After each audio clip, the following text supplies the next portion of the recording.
হাইকোর্টের ওবিসি রায় নিয়ে হুঙ্কার মমতা বন্দ্যোপাধ্যায়ের। মুখ্যমন্ত্রী বলেছেন এই রায় তিনি মানেন না, চাকরি বাতিলের রায় মানেননি, এটাও মানেন না বলেই জানিয়ে দিয়েছেন মুখ্যমন্ত্রী মমতা বন্দ্যোপাধ্যায়। তার বক্তব্য, ওবিসি সংরক্ষণ চলছে, চলবে। কি বলেছেন মুখ্যমন্ত্রী শোনাবো।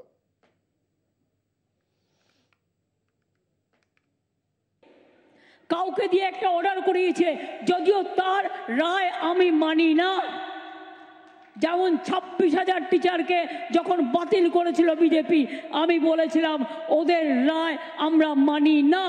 তেমনি বলছি আজকে, যে রায় দিয়েছেন যেই দিয়ে থাকুন, নাম বলবো না, জাজমেন্ট নিয়ে বলা যায় বিজেপির রায় এটা আমরা মানবো না।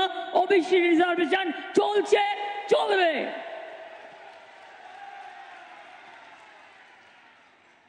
সাহস কত বড়! কোর্টে কখনো ভাগাভাগি হয় না, দেশে কখনো ভাগাভাগি হয় না। এটা কলঙ্কিত অধ্যায়। কেউ বলতে পারে আমি হিন্দুকে বাদ দিলাম, মুসলমানকে রাখলাম। কেউ বলতে পারে আমি মুসলিমকে বাদ দিলাম, হিন্দুকে রাখলাম।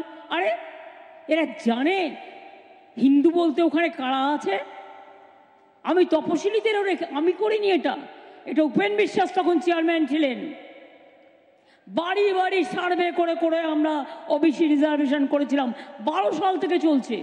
কোর্টে আগেও কেস হয়েছিল, কেস খালি হয়ে গেছিল। স্পর্ধা তো কম নয়। একটা সরকার কি পলিসি নেবে, সেই পলিসি নিয়ে যাও না। বিজেপির একটা পলিসির ব্যাপারে একটা কথা বলবার সাহস আছে না, হিম্মত আছে? কিছু দলাল হঠাৎ করে 26,000 চাকরি খেয়ে নাও, ওবিসিতে রিজার্ভেশন বন্ধ করে দাও, হবে না।